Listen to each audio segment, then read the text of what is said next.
Alors le thème que le Seigneur m'a mis à cœur de traiter, c'est l'amour de Dieu dans le couple et la famille. Vous savez à quel point ce thème du couple et de la famille est important pour le Seigneur, pour son Église et aussi pour le monde. Je crois que c'est l'un des sujets les plus importants de la vie chrétienne. Comment vivre une vie conforme à la volonté de Dieu dans le couple et dans la famille. Parce que c'est là que vraiment la vie chrétienne en tant que corps de Christ commence.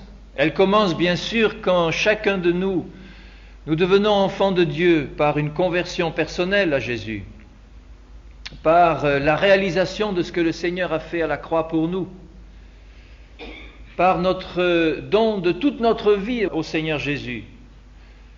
Mais vous savez que quand nous venons au Seigneur, il nous fait entrer dans son corps. Et nous commençons à vivre une vie de corps, d'église. Et la première cellule où Jésus veut vraiment se manifester en tant que corps de Christ, c'est la cellule du couple et de la famille. Quand dans une église, les familles et les couples vont bien, l'église va bien. Et l'ennemi de nos âmes a pour objectif numéro 1, ou dans l'un de ses objectifs numéro 1, la destruction des couples et des familles. S'il réussit à détruire le couple et la famille, il sait que l'Église tout entière est détruite. Et cela ne sert à rien d'essayer de répandre le témoignage de l'Évangile autour de nous s'il n'est pas mis en pratique déjà dans le foyer et dans le couple. Quel témoignage pouvons-nous donner si nous disons à ceux qui nous entourent « Venez, Jésus transforme nos vies, Jésus transforme les foyers, les couples » et si, alors que nous sommes enfants de Dieu dans le couple et dans la famille, nous ne donnons pas ce témoignage que Jésus veut nous voir donner, le témoignage de l'amour de Dieu pleinement manifesté dans la famille et dans le couple. Et c'est cela que Jésus veut faire. Alors, nous allons voir pendant cette semaine beaucoup de choses et je réalise d'une part la difficulté à traiter ce thème et même l'incapacité personnelle à apporter tout ce qu'il y a à donner sans la grâce du Seigneur. Et je compte vraiment sur vos prières et votre intercession. Je vous remercie déjà d'avoir commencé, mais je compte sur vos prières pour que le Seigneur me donne toute la grâce nécessaire pour dire avec clarté et assurance et force, et aussi avec amour, tout ce qu'il y a à dire. Parce que je suis décidé à tout dire, à aborder les problèmes les plus délicats. Et vous savez combien ils sont nombreux dans ce domaine. Je suis sûr que c'est dans le domaine du couple et de la famille que nous avons sur cette terre les plus grandes joies humaines et que nous avons aussi les tragédies les plus grandes, les souffrances les plus fortes. Alors vous voyez l'importance de ce thème et l'importance de nos prières et de vos prières pour moi, pour nous tous, pour que nos cœurs soient aussi ouverts pour comprendre et accepter ce que le Seigneur veut que nous entendions. Et il y a aussi un point qui est important, quand on dit la vérité, on doit la dire avec amour, on doit la recevoir aussi avec un cœur, comme dit Jésus, honnête et bon, dans le but de réaliser ce qui ne va pas et de le mettre en pratique. Mais ceci doit être fait sans esprit de jugement. Quand le Seigneur nous révèle sa lumière et sa vérité, il nous montre d'abord ce qui ne va pas dans notre propre vie, il nous montre aussi ce qui ne va pas dans la vie des autres, puisque nous avons reçu la lumière, et là, il nous demande de faire preuve d'amour et d'éliminer de nos vies tout esprit de jugement. Quand nous voyons ce qui ne va pas chez nous, C'est peut-être là que nous devrions exercer notre esprit de jugement. Si nous nous jugions nous-mêmes, nous ne serions pas jugés. Quant aux autres, il est dit, ne jugez pas. On peut trouver un frère, une sœur en particulier, et lui dire, le Seigneur m'a mis à cœur de te parler d'un problème important. Est-ce que tu aurais un moment pour que nous puissions en discuter, dans la paix et dans l'amour? Et à ce moment-là, nous présentons ce que nous avons à cœur de présenter. Mais si nous sommes remplis d'un esprit de jugement et de dispute, ça va être épouvantable, aussi bien dans le foyer que dans l'église. Si nous jugeons les autres en disant, tu vois ça, le Seigneur m'a montré, il y a quelque chose qui ne va pas, il faut que tu changes, hein? Il y va de la gloire de Dieu. Un esprit de jugement comme ça va amener encore plus de détresse. Et nous avons besoin de tout l'amour du Seigneur pour mettre en pratique sa parole dans notre vie et dans l'Église.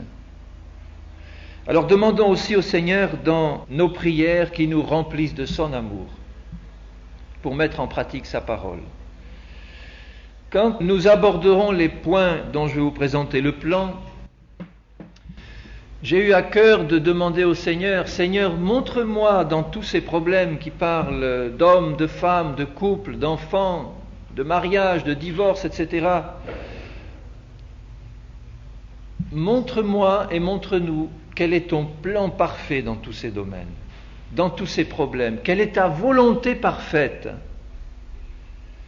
Ce que nous voulons connaître, ce n'est pas le deuxième ou troisième ou quatrième plan de réserve que le Seigneur a de toute façon dans sa grande bonté pour nos vies, mais nous voulons chercher à savoir quelle est sa volonté parfaite, c'est-à-dire celle qui correspond le mieux à ce qu'il a vraiment dans son cœur, le Seigneur, pour nous, pour le couple et pour la famille. Et puis ensuite, nous verrons comment aborder les situations où nous n'avons pas été dans la volonté parfaite de Dieu. Et comment nous pouvons compter sur la grâce de Dieu pour qu'il répare, même là, les brèches qui ont été faites. Alors voilà le plan que je vous propose. D'abord, pour commencer, un premier point qui concerne ceci, la place du couple et de la famille dans le plan de Dieu, dans le plan créateur de Dieu. Quelle est la place du couple et de la famille dans ce plan de Dieu?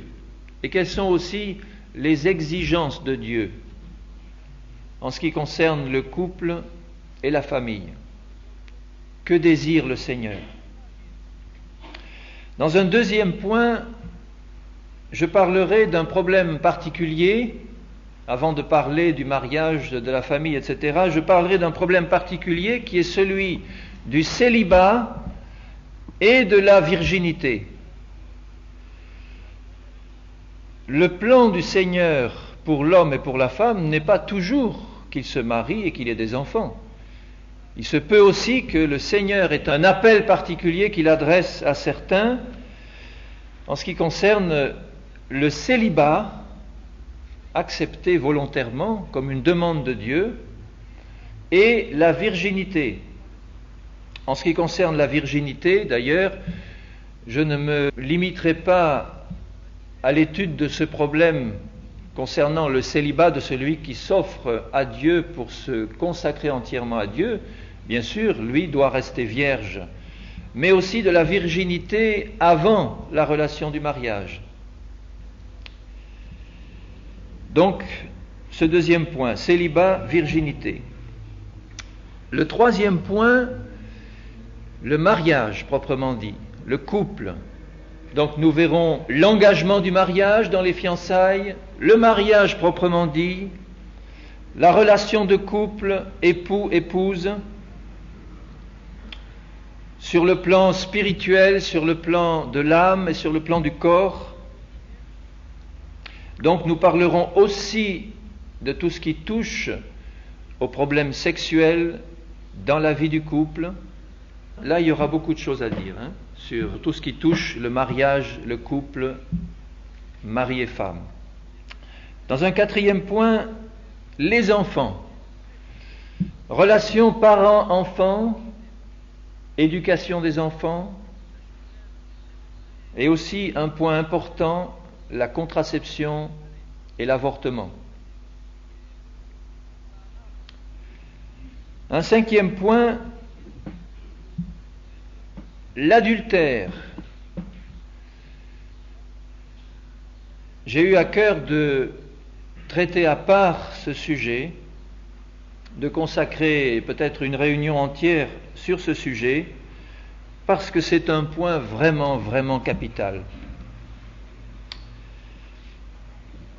Jésus a dit, il suffit que tu regardes avec un désir de convoitise une femme ou un homme dans ton cœur pour que tu aies déjà commis l'adultère. Et nous devons comprendre l'importance qu'il y a à éliminer complètement ce péché de notre vie. Et le diable essayera, s'il n'arrive pas à nous faire commettre physiquement l'adultère, il essayera de nous entraîner dans un adultère spirituel qui a des conséquences aussi graves pour la progression spirituelle. Nous devons apprendre à éliminer de notre vie la convoitise des yeux et la convoitise de la chair. Et dans ce même point 5, nous parlerons aussi, puisque l'adultère est une perversion de la relation de couple, nous parlerons aussi des autres perversions qui ont été introduites par rapport au plan de Dieu, c'est-à-dire de l'homosexualité, de l'inceste et des perversions sexuelles. Dans un sixième point, je voudrais parler de tout ce qui est séparation, divorce, remariage. Alors voyez-vous, ça fait beaucoup de choses. Et il y a des choses difficiles et dures à dire et à écouter, alors que la grâce de Dieu soit vraiment au milieu de nous. Amen. Alléluia. Alléluia. J'aurai à cœur de prier encore un moment. Notre Père, nous allons commencer maintenant l'étude de ces points et tous ensemble nous tournons nos regards vers toi. Nous ouvrons vraiment nos cœurs à ta grâce. J'ai besoin de toi, Seigneur, et nous avons tous besoin de toi, soit pour parler, soit pour écouter, et pour recevoir dans un cœur honnête et bon ce que tu veux nous dire. Nous te demandons toute ta grâce, Père Saint, au nom de ton Fils Jésus, et nous la recevons avec reconnaissance, au nom de Jésus-Christ. Amen, Amen, Alléluia.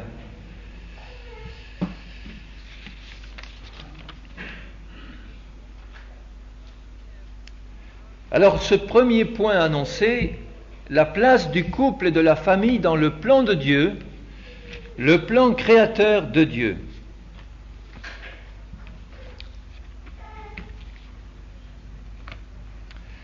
Le Seigneur a prévu une place unique pour le couple et la famille dans son plan créateur. C'est comme s'il avait couronné toute sa création par la création de l'homme et de la femme, le 6e jour. Et nous lisons dans le livre de la Genèse, tout à fait au début, dès le chapitre 1er de la Genèse,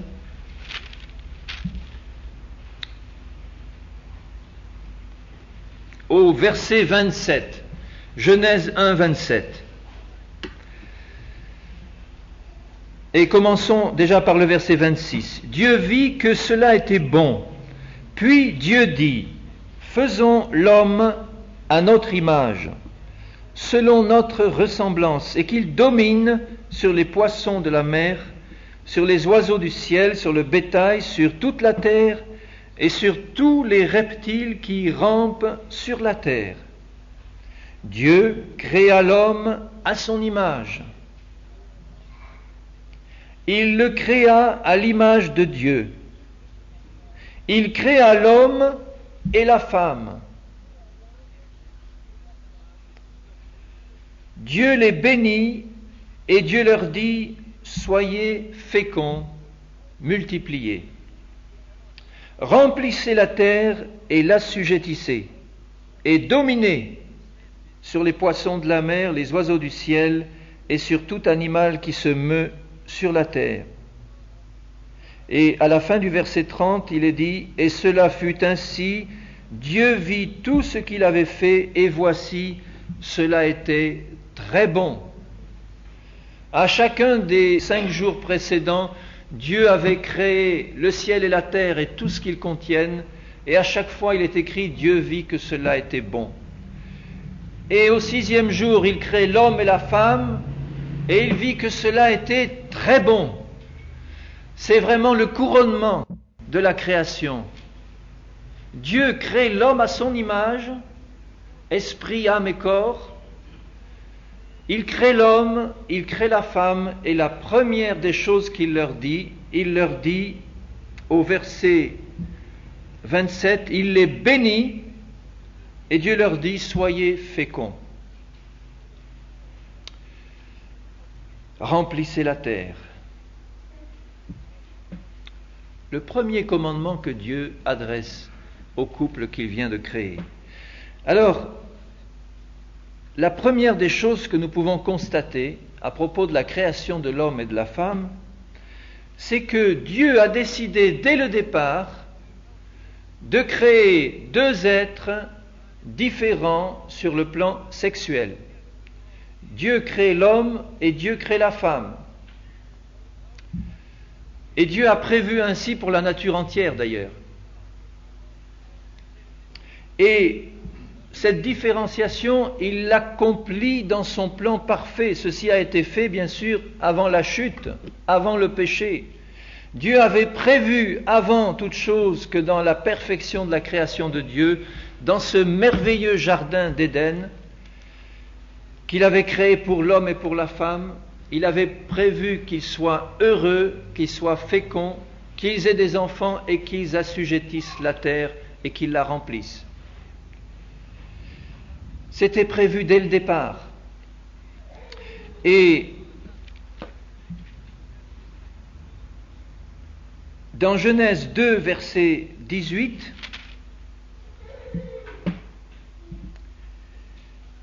Dieu dit, « Il n'est pas bon que l'homme soit seul.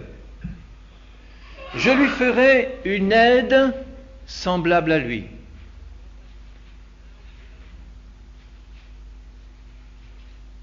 Et un peu plus loin, au verset 21, « L'Éternel Dieu fit tomber un profond sommeil sur l'homme qui s'endormit. Il prit une de ses côtes, referma la chair à sa place. L'Éternel Dieu forma une femme de la côte qu'il avait prise de l'homme, et il l'amena vers l'homme. Et Dieu dit, voici cette fois celle qui est os de mes os et chair de ma chair. On l'appellera femme parce qu'elle a été prise de l'homme. C'est pourquoi l'homme quittera son père et sa mère et s'attachera à sa femme, et ils deviendront une seule chair. » Versets 23 et 24. Donc, différenciation prévue par Dieu, voulue par Dieu, dès le départ entre l'homme, créé le premier, la femme tirée de l'homme, et qui, dans le plan de Dieu, doit être une aide semblable à l'homme. Et ne croyez pas, mes sœurs bien-aimées, que ce soit péjoratif dans le cœur du Seigneur d'être l'aide que Dieu a prévue pour l'homme. Parce que le propre d'une aide, c'est d'aider. Et celui qui est aidé, ça veut dire qu'il en a besoin. Et ça veut dire qu'il ne pourrait pas faire les choses qu'il a à faire s'il n'est pas aidé. Donc dans le plan créateur de Dieu, cette hiérarchie au sens divin, et pas au sens humain du terme qui est dégénéré par le péché, mais cet ordre divin qu'il a créé, Dieu, entre l'homme et la femme, n'est pas un ordre négatif et péjoratif. quelque chose de négatif. Nous, quand nous parlons dans notre esprit humain de hiérarchie, il y a tout de suite une connotation négative. On voit le chef et celui qui est commandé, on voit le tyran et l'esclave, ou la hiérarchie militaire. Ce sont des choses qui ne sont pas très attirantes, mais dans le cœur de Dieu, il n'en est pas ainsi. La hiérarchie de Dieu est toujours fondée sur l'amour et le service.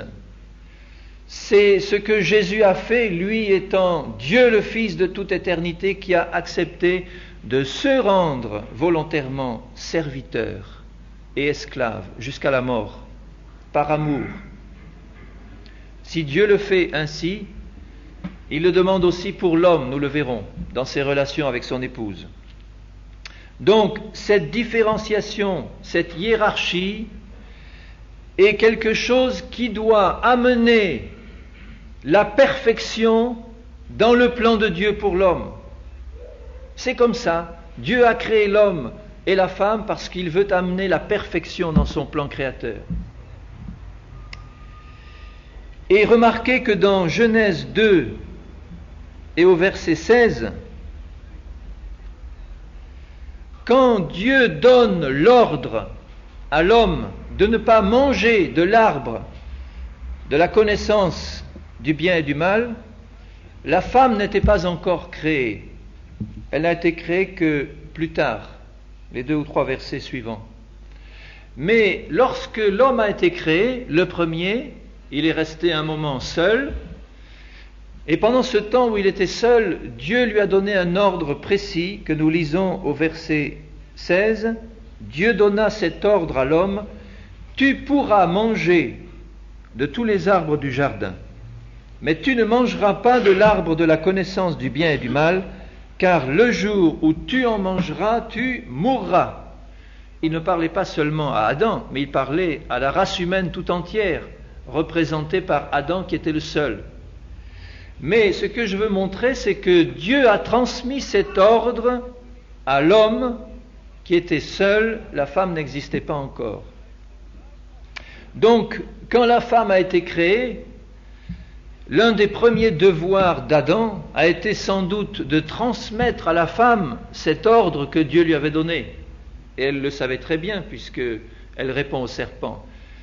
Adam a dû dire à Ève: attention, nous avons été formés, créés pour servir le Seigneur dans ce jardin, mais sache bien une chose, voici l'ordre que Dieu m'a donné.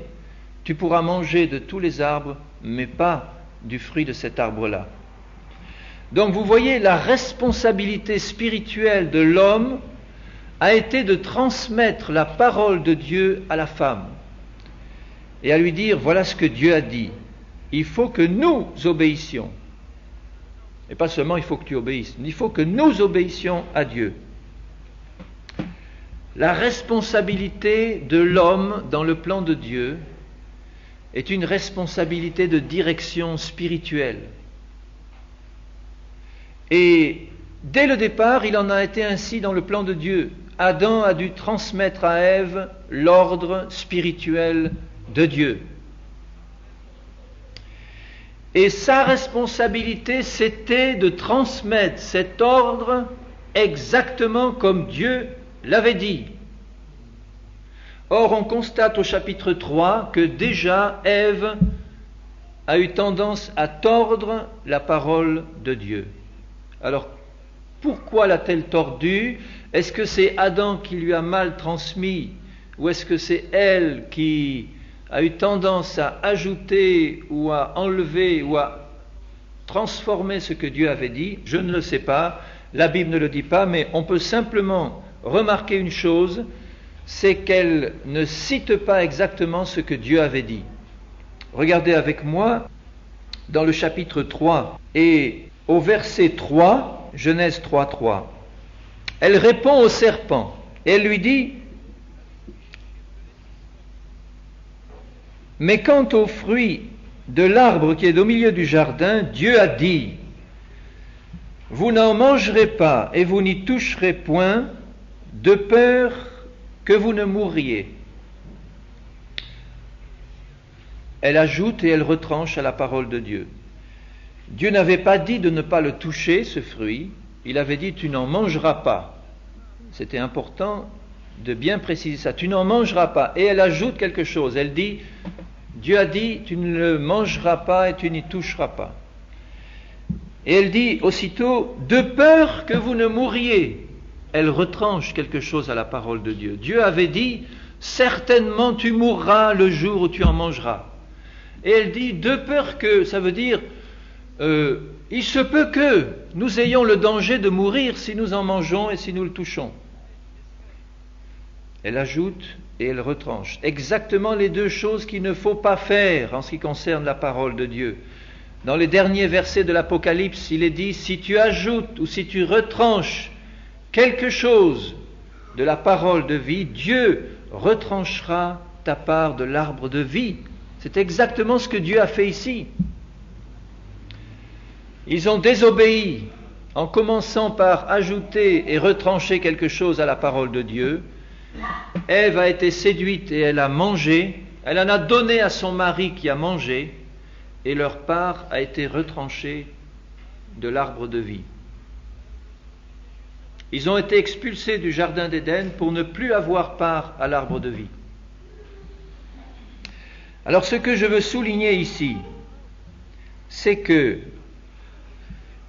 la responsabilité spirituelle de l'homme était de transmettre exactement à la femme et à tous leurs descendants la parole que Dieu avait donnée. On ne sait pas s'il a exercé cette responsabilité comme il fallait, mais en tout cas, c'était sa responsabilité de le faire, et ce sera toujours notre responsabilité, mes frères. Que ce soit en tant que serviteur de Dieu exerçant un ministère d'autorité spirituelle, que ce soit en tant que chef de famille, notre responsabilité, mes frères bien-aimés, c'est de transmettre avec exactitude et droiture la parole de Dieu autour de nous et en premier lieu à notre foyer, femmes et enfants. Ça ne veut pas dire que ceux qui vont écouter vont forcément suivre. Un mari peut très bien annoncer clairement la parole de Dieu à sa femme et à ses enfants et ils peuvent désobéir, mais au moins notre responsabilité est engagée, nous avons fait ce que nous devions faire, annoncer la parole de Dieu. Donc ça, c'était le premier point que je voulais souligner. Dieu a voulu une différenciation entre l'homme et la femme. Deuxième point, Dieu a voulu dès le début, je l'ai déjà abordé, une hiérarchie d'autorité entre l'homme et la femme.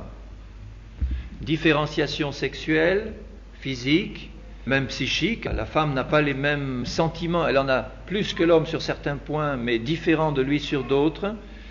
Que ce soit psychique, psychologique et physique, il y a vraiment des différences importantes. Mais Dieu a prévu une hiérarchie d'autorité. Dans 1 Timothée 2, 12, et nous pouvons lire pour voir le contexte à partir du verset 9, 1 Timothée 2, 9, l'apôtre Paul dit ceci, « Je veux aussi que les femmes, vêtues d'une manière décente, avec pudeur et modestie, ne se parent ni de tresses, ni d'or, ni de perles, ni d'habits somptueux, mais qu'elles se parent de bonnes œuvres, comme il convient à des femmes qui font profession de servir Dieu. » Que la femme écoute l'instruction en silence, avec une entière soumission. Je ne permets pas à la femme d'enseigner, et je pense qu'il s'agit là d'exercer un ministère d'enseignement, ni de prendre de l'autorité sur l'homme. Mais elle doit demeurer dans le silence.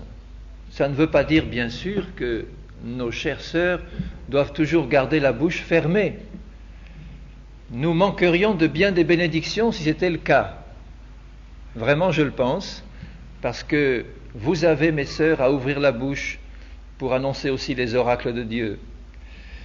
Mais là, ce qui est dit et l'esprit dans lequel c'est dit je pense que l'apôtre Paul, inspiré par le Seigneur, dit ceci: « Je demande à la femme de rester à la place de soumission que Dieu a prévue dans son plan et de ne pas prendre d'autorité spirituelle sur l'homme, en exerçant sur lui un ministère d'autorité. » Et ceci est très important. Très important. Cela ne dispense pas l'homme d'exercer son ministère d'autorité, parce que le Seigneur n'est pas lié. Je veux dire qu'on ne peut pas mettre le Seigneur dans une petite boîte. On ne peut pas et on ne le pourra jamais. Et il y a eu des cas qui nous sont montrés dans la parole de Dieu où le Seigneur a dû faire lever des femmes parce que les hommes n'ont pas exercé leur responsabilité, ou mal exercé. Et dans un foyer en particulier, quand l'homme, le chef de famille, celui qui doit exercer l'autorité spirituelle, n'exerce pas cette autorité par démission, eh bien il faut bien qu'il y ait quelqu'un pour l'exercer. Mais ça ne veut pas dire que la femme doit prendre autorité sur son mari, même dans ce cas-là. Elle doit exercer une autorité dans le sens, il faut qu'elle prenne la responsabilité d'apporter la parole de Dieu dans son foyer et à ses enfants, si le mari ne la porte pas. Mais ça ne veut pas dire qu'elle doit être dominatrice ou exercer autorité sur son mari parce que lui ne le fait pas. On aura l'occasion de le revoir quand on traitera ce thème. Mais là, ce que je veux simplement indiquer, c'est dans le plan créateur de Dieu. Dieu a prévu qu'il y ait une hiérarchie d'autorité entre l'homme et la femme. Et que cette hiérarchie s'exerce dans la soumission à la parole du Seigneur. L'homme doit être soumis à Dieu.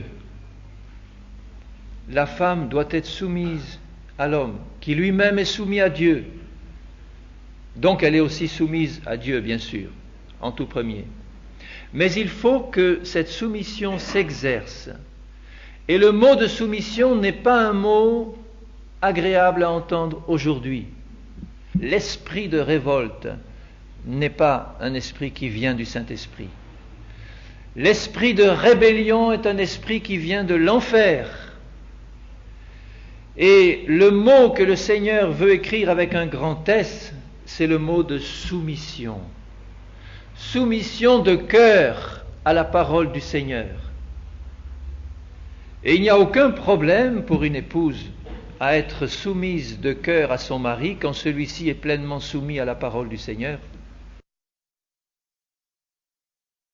Lisez avec moi ce qui est dit un peu plus loin, au verset 13 toujours de 1 Timothée 2. Car Adam a été formé le premier, Ève ensuite. Et ce n'est pas Adam qui a été séduit. C'est la femme qui, séduite, s'est rendue coupable de transgression.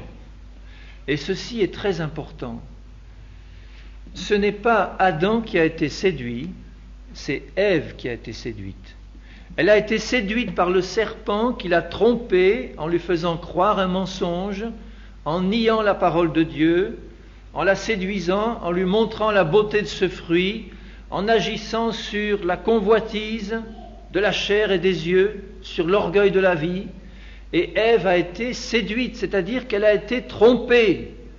Elle s'est laissée tromper. Mais Adam, lui, n'a pas été séduit. Il a péché en connaissance de cause, en sachant ce qu'il faisait.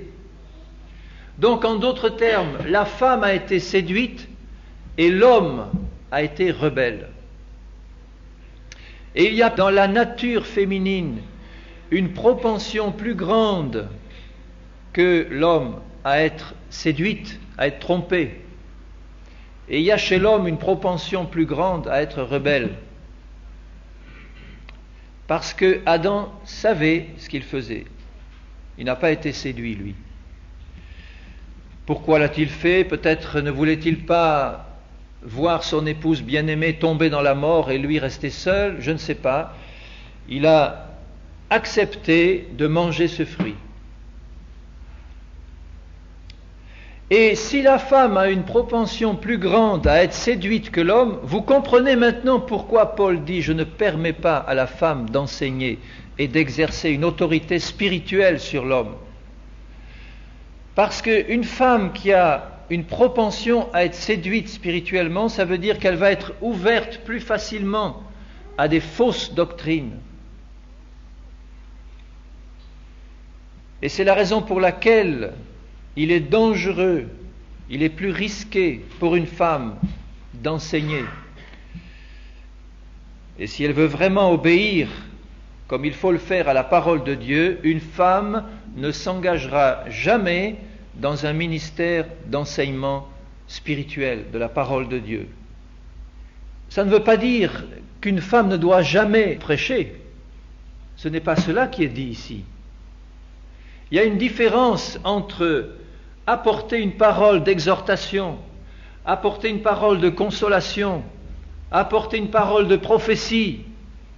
Tout ceci est parfaitement ouvert à la femme, sous le contrôle de l'Église et des responsables spirituels. Mais il y a une différence très grande entre faire cela et avoir un ministère d'autorité spirituelle, de docteur, d'enseignement dans l'Église. C'est celui-là qui, je crois, n'est pas permis par Dieu à la femme. Et remarquez une chose, c'est que souvent les sectes ont été créées et dirigées par des femmes, que ce soit la théosophie avec Helena Blavatsky et les présidentes qui ont suivi de la société théosophique, qui ont toutes été des femmes, que ce soit la prophétesse des adventistes du 7e jour, que ce soit un certain nombre d'autres sectes qui ont été créées et dirigées par des femmes qui ont commencé à exercer un ministère d'enseignement, un ministère de direction spirituelle. Et à ce moment-là, la porte a été ouverte à la séduction. Et quand une porte qui ne devrait pas être ouverte, elle l'est, le diable en profite aussitôt. Et c'est aussi la raison pour laquelle il est si important que les maris exercent cette autorité spirituelle dans leur foyer. Ils fermeront ainsi la porte à la séduction plus facilement dans leur foyer. Donc, reconnaissons dans la parole que Dieu a voulu et dès le départ prévu et créé une hiérarchie entre l'homme et la femme. L'homme a été créé le premier, la femme ensuite comme une aide indispensable à l'homme. Mais c'est l'homme qui a l'autorité spirituelle de transmettre la parole de Dieu. Et nous voyons aussi dans 1 Corinthiens 11, un autre passage qui nous parle du même thème. Alors là, je vais aborder quelques sujets un peu épineux. Et chaque fois que je le ferai, je vous demande toute votre grâce pour le recevoir avec un cœur honnête et bon. Donc 1 Corinthiens 11. Soyez mes imitateurs comme je le suis moi-même de Dieu. Ceci devrait être en permanence la parole d'un mari à son épouse. Sois mon imitatrice, ma bien-aimée, comme je le suis moi-même de Dieu. Et il ajoute aussitôt, verset 3, « Je veux cependant que vous sachiez que Christ est le chef de tout homme, que l'homme est le chef de la femme, et que Dieu est le chef de Christ. » Chef, c'est un mot ici grec qui veut dire la tête. Le couvre-chef, c'est le couvre-tête. Et là, chef, ça veut dire qui est en position d'autorité sûre. Je veux que vous sachiez. Mes bien-aimés, est-ce que vous le savez tous? Il ne s'agit pas de le savoir simplement de la tête, mais il faut savoir que c'est la volonté de Dieu et qu'on prend des risques quand on désobéit à la volonté de Dieu. On prend des risques sérieux. Quand nous aimons le Seigneur, Jésus a dit « Celui qui m'aime gardera ma parole. Et si nous gardons la parole de Dieu, c'est par amour pour lui et pas parce que nous sentons un carcan mis sur notre dos par Dieu. Jésus a dit, mon joug est aisé, léger, facile. Quand nous aimons le Seigneur, nous aimons faire ce qu'il nous demande de faire. Et en plus, nous en recevons une bénédiction et Dieu est glorifié. Et l'ordre qu'il a prévu se met en place. Je veux que vous sachiez que Christ est le chef de tout homme. Donc tout homme doit reconnaître Christ comme chef. Et c'est le but du plan de salut. Le plan du salut, c'est d'arriver à nous faire reconnaître, nous tous, en tant que pécheurs, la souveraineté de Dieu par Jésus-Christ. Nous l'acceptons comme sauveur et comme Seigneur, et il devient notre chef. Et l'homme est le chef de la femme, ça veut dire que sur un plan général, il ne parle pas là simplement de la relation mari-femme, mais sur un plan général dans sa création, l'homme est placé à la tête. Et ça entraîne beaucoup de responsabilités quand ceci est fait dans l'amour du Seigneur. Tout homme, alors je vais lire ce passage jusqu'au verset 16, et ça me donnera l'occasion de parler des cheveux et du voile. Alors je ne vais pas bâtir ma semaine sur la longueur des cheveux et le voile des femmes, mais il y a là, je vous assure, bien-aimés frères et sœurs, il y a là deux principes spirituels qui ne sont pas simplement du temps de Paul ou de la culture juive, mais il y a là deux principes spirituels qui tendent à être complètement oubliés dans beaucoup de milieux chrétiens, et je le déplore grandement. Alors je vais bien le dire, bien clairement, et après je n'en parlerai plus, mais ce sera dit clairement. Alors lisons ce que Paul et le Seigneur veut dire. Verset 4. Tout homme qui prie ou qui prophétise, la tête couverte, déshonore son chef. Si un frère vient dans une réunion chrétienne avec un chapeau sur la tête et qu'au milieu de ses frères, il commence à se lever et à prier et prophétiser, je pense que le conducteur spirituel ou le frère ou la sœur qui sera à côté de lui dira « Attention, tu n'as pas enlevé ton chapeau, tu es en train de déshonorer ton chef en priant ou en prophétisant avec un couvre-chef. » Et s'il a le cœur obéissant, il va l'enlever. Toute femme, au contraire, qui prie ou qui prophétise la tête non voilée, déshonore son chef. Est-ce que Paul parle seulement à des Juives ou est-ce qu'il parle aux Corinthiennes qui étaient des enfants de Dieu par Jésus-Christ? Moi, je le crois que oui. Paul parlait aux Corinthiennes et en parlant aux Corinthiennes, il parle à toutes les chrétiennes. Donc, toute femme qui prie ou qui prophétise, et le contexte nous montre qu'il s'agit d'un contexte d'église. Paul s'adresse à l'église de Corinthe. Il parle donc là de la tenue de la femme lorsqu'elle se réunit avec ses frères et sœurs pour prier.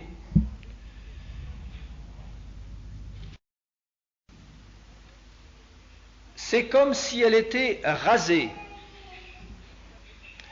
Une femme qui, dans une réunion d'église, je parle d'une femme chrétienne, qui prierait ou qui prophétiserait sans avoir la tête voilée, déshonore son chef, c'est comme si elle était rasée. C'était une honte d'être rasée à cette époque-là. C'était la tenue des prostituées. Et il était très honteux de se montrer les cheveux rasés ou coupés.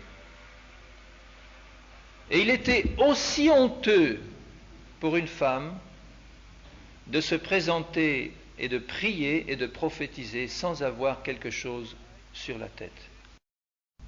c'était aussi honteux que d'être rasé, c'est-à-dire que d'être assimilé à une prostituée. Vous voyez jusqu'où ça va? Et pourquoi Paul dit cela? Alors lisons la suite. Car si une femme n'est pas voilée, qu'elle se coupe aussi les cheveux. Or, s'il est honteux pour une femme d'avoir les cheveux coupés et d'être rasée, qu'elle se voile. L'homme ne doit pas se couvrir la tête puisqu'il est l'image et la gloire de Dieu, tandis que la femme est la gloire de l'homme. En effet, l'homme n'a pas été tiré de la femme, mais la femme a été tirée de l'homme.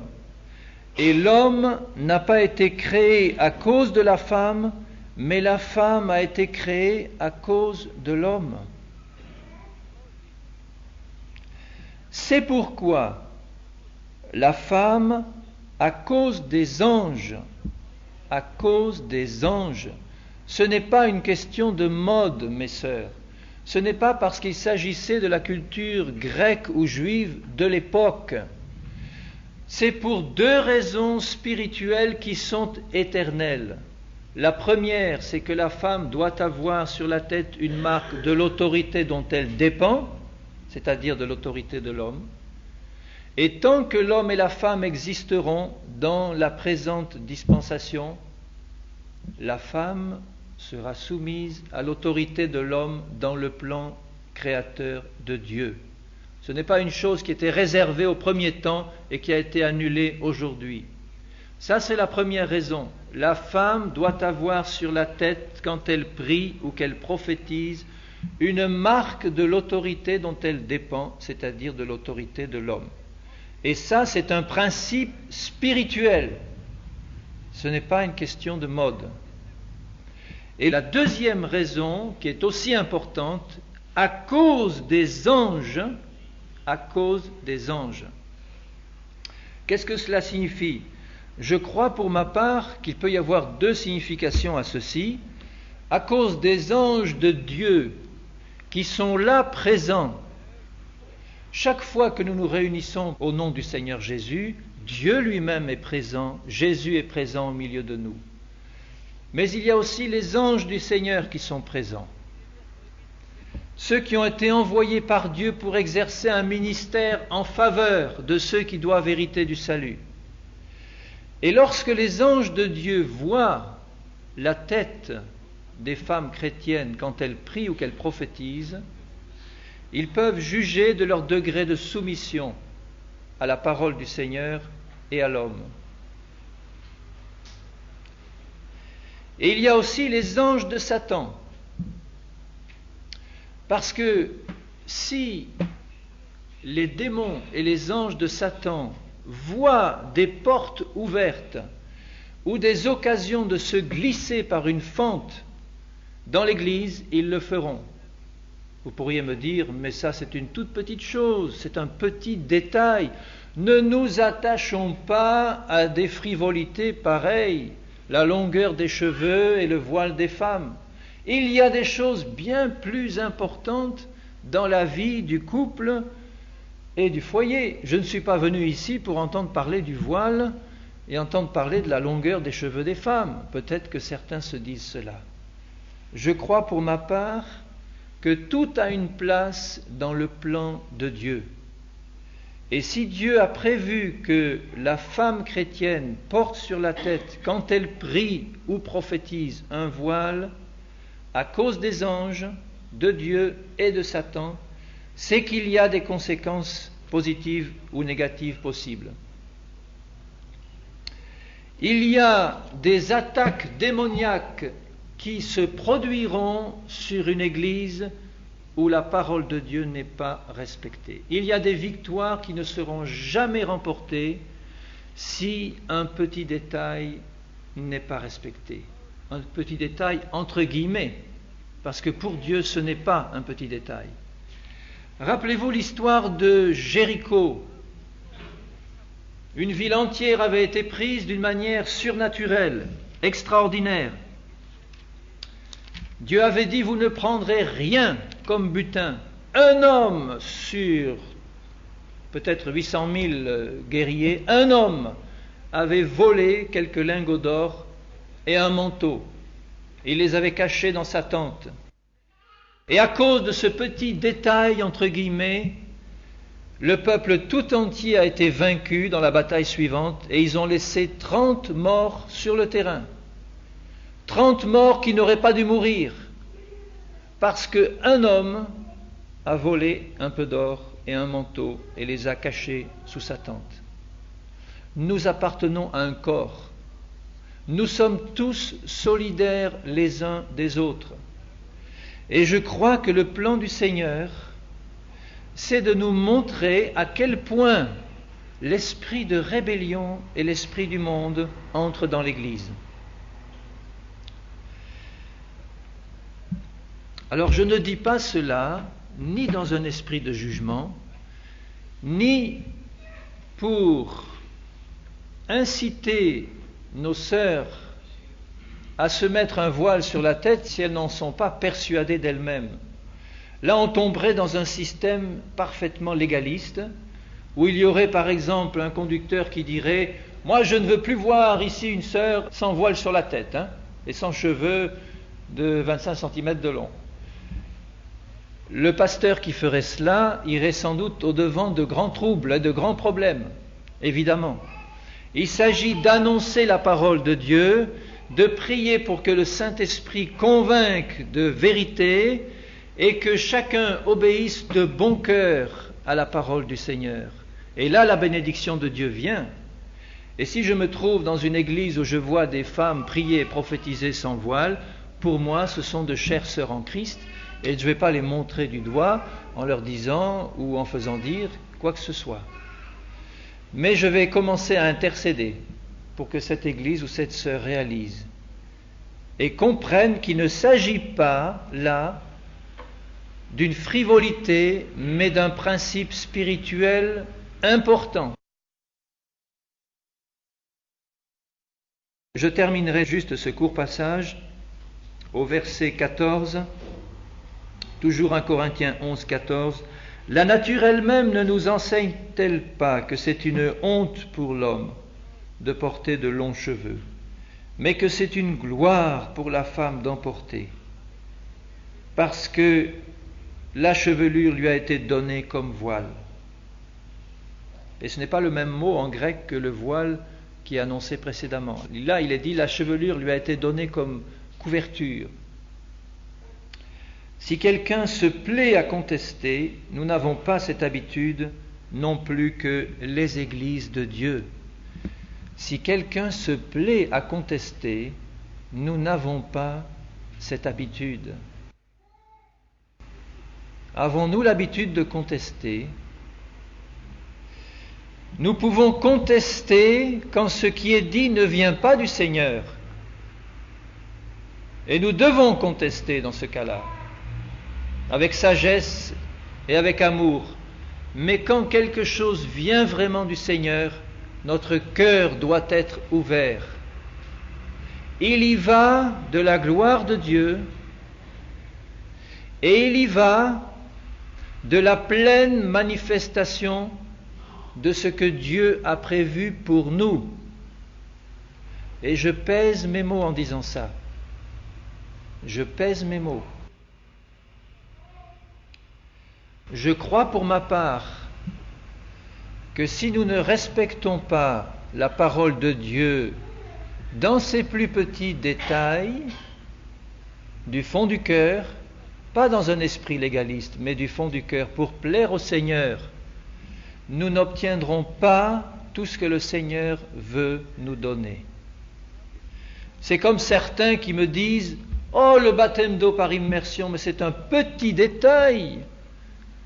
On ne va pas quand même fonder toute une vie chrétienne sur une si petite chose. L'essentiel, c'est la foi, c'est de croire en Jésus et on est sauvé. » Bien sûr, un baptême d'eau sans la foi ne sert à rien.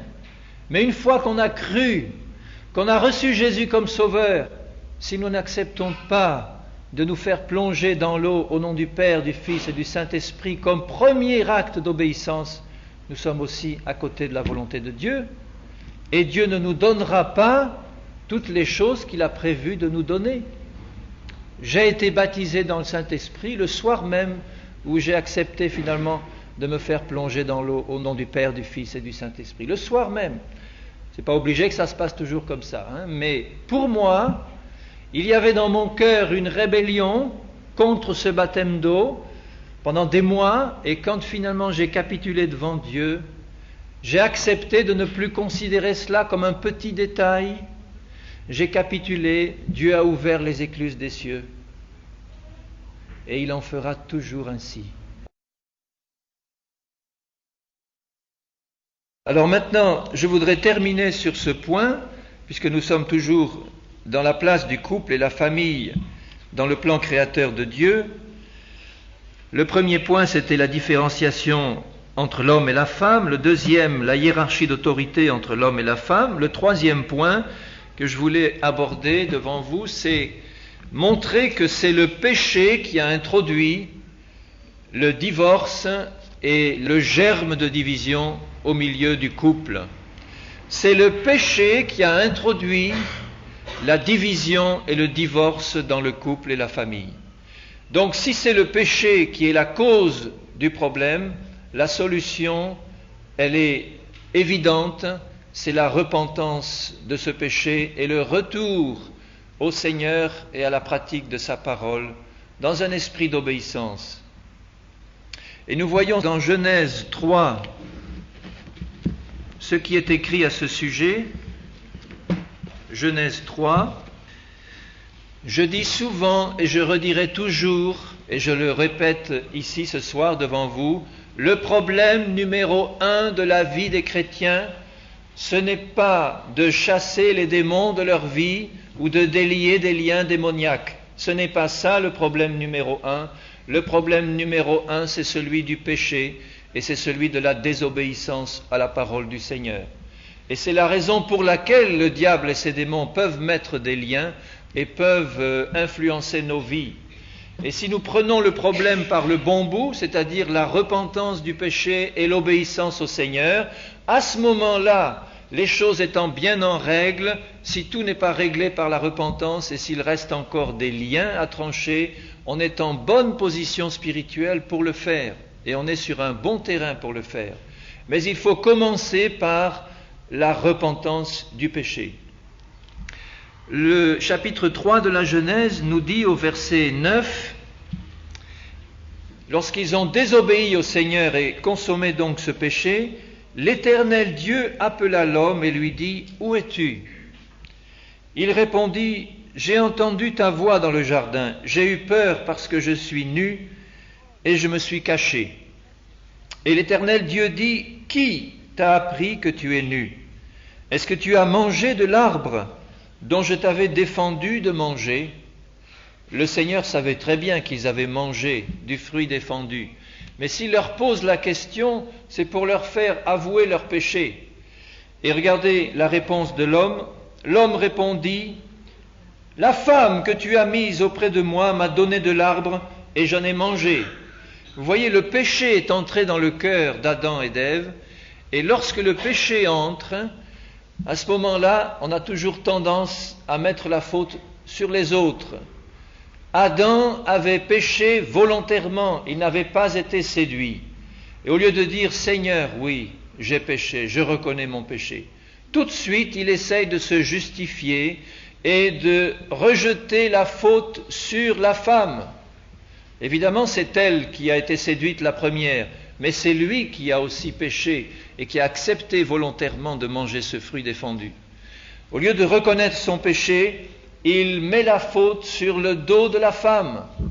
Ça prouve que le péché a déjà provoqué et causé son œuvre de mort, de division. Déjà, il y a une dispute, une accusation de l'homme contre sa femme.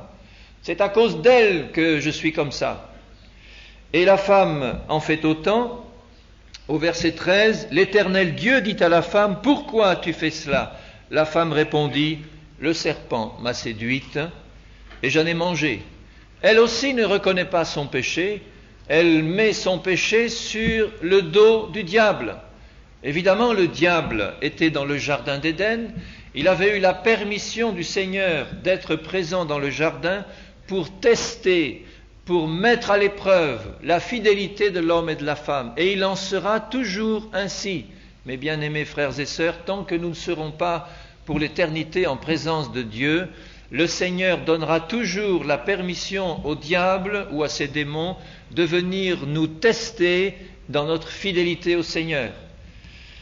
Sinon, notre engagement n'aurait aucune valeur. S'il n'y avait aucune tentation, aucune épreuve, aucune possibilité même de péché, notre engagement envers Dieu n'aurait aucune valeur, aucune puissance. Ce qui donne de la force à notre engagement envers Dieu, c'est ce oui que nous lui avons dit et cette possibilité de lui dire non. Et en choisissant de dire oui, en refusant de dire non, nous donnons vraiment de la valeur à notre engagement. Il en est de même entre l'engagement d'un mari envers sa femme ou de sa femme envers son mari. Nous le verrons quand nous étudierons les relations dans le couple. C'est un engagement libre qui peut se défaire si l'un et l'autre ou l'un ou l'autre le choisit. Mais ce qui donne de la valeur à cet engagement, c'est qu'ils choisissent ensemble de dire oui. Et là, le péché est entré, la mort est entrée, et avec le péché, le besoin de se justifier, le besoin de mettre la faute sur les autres. Et mes bien-aimés frères et sœurs et amis qui êtes là, la voie royale par laquelle le Seigneur peut entrer dans nos cœurs, c'est celle de la repentance, celle d'accepter de reconnaître notre responsabilité et pas celle des autres. Notre responsabilité, c'est nous qui sommes responsables. Et si les autres ont leur part de responsabilité, c'est à eux d'accepter la conviction que le Seigneur veut leur donner. Mais ce n'est pas à nous de les pointer du doigt en disant « vois cela ». Évidemment, il y a un travail de redressement, d'exhortation, de conduction spirituelle. On peut mettre le doigt sur le péché des autres quand le Seigneur nous le montre par amour pour les exhorter et les conduire, mais pas dans l'esprit où là, Adam et Ève le font, pour reporter la faute sur l'autre et ne pas reconnaître leur propre péché. Alors veillons à cela. Et nous y reviendrons aussi plus tard, il est important que chacun reconnaisse son péché dans tous les problèmes que nous avons à rencontrer dans la vie du couple et dans la vie de la famille. C'est la base de la restauration de toute relation devant Dieu. Reconnaître nos fautes personnelles devant le Seigneur et devant ceux à qui nous avons fait tort. Voilà le point important. Le péché a introduit le divorce, la dispute dans le couple et la famille. Et il y a un passage dans 1 Timothée 2, du verset 13 au verset 15. Adam a été formé le premier, Ève ensuite. Ce n'est pas Adam qui a été séduit, mais la femme qui, séduite, s'est rendue coupable de transgression.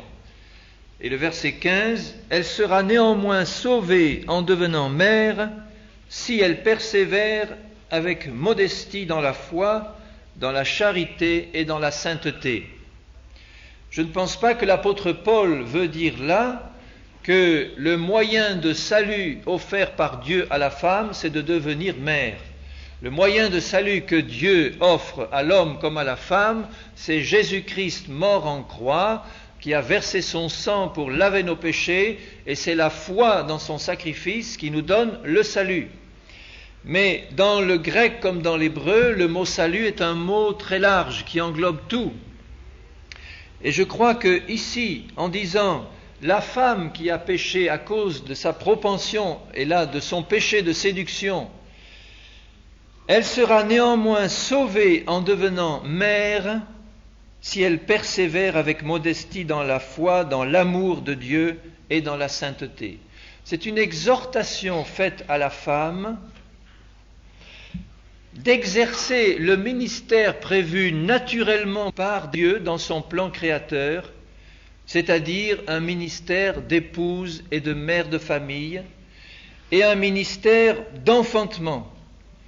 Et je crois que sur le plan spirituel aussi, c'est une opinion personnelle qui est très forte dans mon cœur, la femme a aussi un rôle important à jouer dans l'enfantement spirituel des âmes, dans la prière.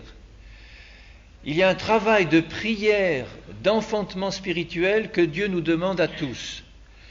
Mais je crois que nos sœurs en Christ ont aussi un ministère très particulier dans ce domaine, parce que naturellement par Dieu, la femme a un rôle de mère. Et je connais de nombreux cas d'hommes, de femmes, de jeunes gens et filles qui ont été vraiment portés par des mères spirituelles, portés au Seigneur d'abord, et puis ensuite portés dans la vie spirituelle par ce travail d'enfantement. Et là, mes bien-aimées sœurs, ne renoncez pas à ce ministère béni d'enfantement spirituel. Nous aussi, nous sommes appelés à être des pères spirituels, des pères au sens où Paul le disait, ne suis-je pas votre père, ne vous ai-je pas enfanté dans le Seigneur? Mais nos sœurs ont un ministère tout particulier dans ce domaine, et qui leur permettra d'assurer pleinement ce salut qui leur a été donné dans le sang de Jésus et dans la foi en Christ. Persévérer avec modestie dans la foi, dans l'amour et dans la sainteté. Le quatrième point, c'est que tout au long de la parole de Dieu, nous voyons une sollicitude particulière de Dieu pour les familles. Il y a des promesses particulières pour la famille. Il y a une sollicitude ou une bénédiction que Dieu veut faire reposer de manière particulière sur les couples et les familles. Et des promesses spéciales que Dieu donne aux familles. Et je citerai juste quelques cas, positifs ou négatifs, qui nous montrent l'importance de la famille dans le plan de Dieu et l'importance de l'exercice des responsabilités familiales par le père, la mère dans la famille. Dans le cas de Noé, par exemple, dans Genèse 7:1, l'Éternel dit à Noé, « Entre dans l'arche, toi et toute ta maison, car je t'ai vu juste devant moi parmi cette génération. » Et au verset 7, Noé entra dans l'arche avec ses fils, sa femme et les femmes de ses fils pour échapper aux eaux du déluge. C'est Noé qui avait été vu juste par Dieu. Dieu ne dit pas que sa femme et ses enfants ont été vus juste par lui, mais c'est Noé qui a été vu juste par Dieu, et Dieu lui dit, entre dans l'arche, toi, ta femme, tes fils et les femmes de tes fils, donc toute ta famille. Et c'est toute la famille de Noé qui a été sauvée du déluge, de la destruction. Un peu plus loin, nous voyons le cas de Lot dans Genèse 19. Lot avait choisi une part qui n'était pas la meilleure. Il avait choisi d'habiter dans la vallée riche et fertile, et puis il s'était rapproché de Sodome et de Gomorrhe, et il avait fini par habiter dans cette ville impie. Mais il est dit au verset 12 du chapitre 19, lorsque les anges envoyés par Dieu pour détruire Sodome et Gomorrhe veulent sauver Lot du désastre, les hommes dirent à Lot, « Qui as-tu encore ici? Gendre, fils et filles, et tout ce qui t'appartient dans la ville, fais-les sortir de ce lieu. Car nous allons détruire ce lieu parce que le cri contre ses habitants est grand devant l'Éternel. L'Éternel nous a envoyés pour le détruire. » Lot sortit et parla à ses gendres qui avaient pris ses filles. « Levez-vous, dit-il, sortez de ce lieu, car l'Éternel va détruire la ville. » Mais aux yeux de ses gendres, il parut plaisanter. Le plan de Dieu, c'était de sauver Lot et toute sa famille, sa femme, ses filles qui avaient épousé donc des hommes de la ville, et aussi les deux autres filles qui n'étaient pas mariées. Mais les gendres et les filles qui étaient mariées donc avec eux ont été détruits. La femme de Lot, qui avait pris le bon chemin du salut, s'est retournée, elle a été changée en statue de sel et perdue. Et Lot, seul avec ses 2 filles célibataires, a été sauvé. Mais vous voyez que le plan de Dieu, c'était là encore de sauver toute la famille, toutes celles qui voulaient accepter de venir. Un peu plus loin, nous voyons le cas de Rahab, la prostituée. Dans Josué chapitre 2, Rahab était une prostituée qui habitait sur les murailles de Jéricho. C'était une femme de mauvaise vie, une prostituée qui est pourtant devenue l'une des ancêtres du Seigneur Jésus par, disons, son père adoptif Joseph. Et il nous est dit dans ce passage que Rahab voulait sauver sa famille. Et elle a reçu du Seigneur une promesse particulière au verset 13 du chapitre 2. Elle dit « Donnez-moi l'assurance que vous laisserez vivre mon père, ma mère, mes frères, mes sœurs et tous ceux qui leur appartiennent, et que vous nous sauverez de la mort. » Et c'est cette promesse qui lui a été accordée par le Seigneur. Nous voyons au chapitre 6 et au verset 22, Josué dit aux 2 hommes qui avaient exploré le pays, « Entrez dans la maison de la femme prostituée, faites-en sortir cette femme et tous ceux qui lui appartiennent comme vous lui avez juré. » Tous ceux qui ont accepté d'entrer dans la maison de Rahab ont été sauvés ce jour-là. Et le dernier exemple que je donnerai, il est dans Exode 12. Au moment de la sortie d'Égypte, lorsque l'ange destructeur devait passer dans le pays pour détruire tous les premiers-nés, Dieu dit ceci, au chapitre 12, verset 1er. « L'Éternel dit à Moïse et à Aaron dans le pays d'Égypte, « Ce mois-ci sera pour vous le premier des mois. Il sera pour vous le premier des mois de l'année. Parlez à toute l'assemblée d'Israël et dites, le 10e jour de ce mois, on prendra un agneau pour chaque famille. Un agneau pour chaque maison. Et si la maison est trop peu nombreuse pour un agneau, on le prendra avec son plus proche voisin selon le nombre des personnes. » Et nous voyons un peu plus loin que tous ceux de la famille ont pris refuge dans la maison parce qu'elle était couverte du sang de l'agneau. C'était toute la famille qui était sous la protection du sang de l'agneau, tous ceux qui ont voulu rester dans la maison au moment où l'ange destructeur est venu. Et là, dans ces différents passages, nous voyons la sollicitude de Dieu pour les familles. Quand nous sommes justes devant Dieu, déclarés justes par le sang de Jésus, nous avons des promesses particulières pour le salut de toute notre famille. Bien entendu, il va falloir qu'ils acceptent, eux, de venir au Seigneur, mais ils vont pouvoir être travaillés par l'Esprit du Seigneur d'une manière toute particulière et toute spéciale, parce que nous avons des promesses spéciales. Et je n'en citerai ici qu'une, c'est dans le livre des Actes, au chapitre 16, le geôlier de Philippe, Actes chapitre 16. Lorsqu'il y a un grand tremblement de terre et que le geôlier arrive épouvanté, qu'il veut se suicider, et Paul lui dit « Arrête, nous sommes tous là ». Et il lui annonce l'évangile, ainsi qu'à tous ceux qui étaient dans sa maison. Alors au verset 29, « Alors le geôlier, ayant demandé de la lumière, entra précipitamment, se jeta tout tremblant aux pieds de Paul et de Silas.